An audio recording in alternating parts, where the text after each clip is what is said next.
ഉമ്മമാരെ വലിച്ചെറിഞ്ഞ് ഉപ്പമാരെ വലിച്ചെറിഞ്ഞ് എന്തെങ്കിലും ഉദ്യോഗം കിട്ടുമ്പോഴേക്ക് ജോലി കിട്ടുമ്പോഴേക്ക് ഏതെങ്കിലും ആണിന്റെ പെണ്ണിന്റെ പളപളക്കുന്ന ശരീരം കണ്ട് സുഹൃത്തേ ചാടിപ്പോകണ്ട,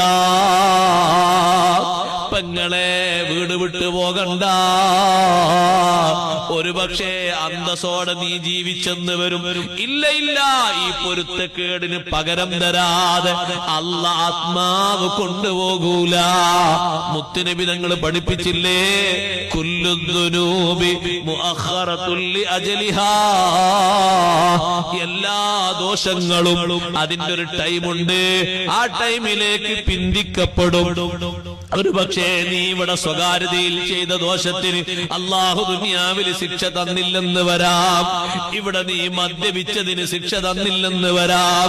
ഇവിടെ നീ നിസ്കരിക്കാത്തതിന് ശിക്ഷ തന്നില്ലെന്ന് വരാം. ഇവിടെ നോമ്പ് നോൽക്കാത്തതിന് ശിക്ഷ തന്നില്ലെന്ന് വരാം. ഇവിടെ കളവ് നടത്തിയതിന് ശിക്ഷ തന്നില്ലെന്ന് വരാം. കളവ് പറഞ്ഞതിന് ശിക്ഷ തന്നില്ലെന്ന് വരാം. പക്ഷേ എല്ലാ ദോഷങ്ങളും അതിന്റെ അവധിയിലേക്ക് പിന്തിക്കപ്പെടും. ഇല്ലൽ ആഖലിൽ വാലിദൈൻ, മാതാപിതാക്കളെ വെറുപ്പിക്കുന്നതൊഴികെ അതിന്റെ ശിക്ഷ അവിടെ എത്തിയിട്ടല്ല കൊടുക്കുക. ഫഇന്നഹു യുഅജ്ജിലുഹു ലിസ്വാഹിബിഹി ഫിദ്ദുനിയാ, ആരാണ് വെറുപ്പിച്ചത് ദുനിയാവിൽ വെച്ചതിന്റെ ശിക്ഷ കൊടുക്കാതെ റബ്ബ് കൊണ്ടുപോകൂല. ഇതുകൊണ്ടാ പറയുമ്പോ ചിന്തിക്കണം, വാർദ്ധക്യമെത്തിയ മാതാപിതാക്കൾ ചോദിച്ചത് പിന്നെയും ചോദിച്ചു കൊണ്ടിരിക്കും, പറഞ്ഞത് പിന്നെയും പറഞ്ഞുകൊണ്ടിരിക്കും. ഓർമ്മക്കേടൊരു കാരണമായിരിക്കും. മുന്നിലെത്തിയാൽ ഭക്ഷണം കഴിച്ചോന്ന് ചോദിച്ചാൽ നീ ഇപ്പൊ പാത്രം എടുത്തുകൊണ്ട് പോയിട്ടേ ഉണ്ടാകുള്ളൂ, ഭക്ഷണം കഴിച്ചില്ല എന്ന് പറയും. ബാപ്പാനെ ചീത്ത പറയരുത്, പ്രായാധിക്യമുള്ള ഉമ്മാനോട് കറുത്ത മുഖം കാണിക്കരുത്.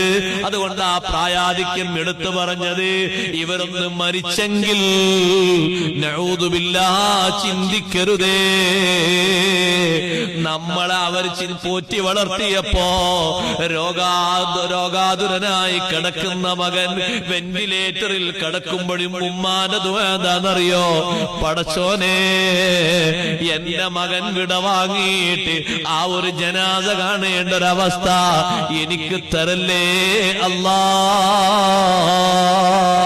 നമ്മളിപ്പോ പ്രായാധിക്യത്തിന് മാതാക്കളെ നോക്കുമ്പോ, പിതാക്കളെ നോക്കുമ്പോ ഏറിയാലൊരു 10 വർഷം, ഏറിയാലൊരു 15 വർഷം, അതിനപ്പുറം സഹിക്കേണ്ടതില്ലല്ലോ എന്നൊരു ചിന്ത പോലും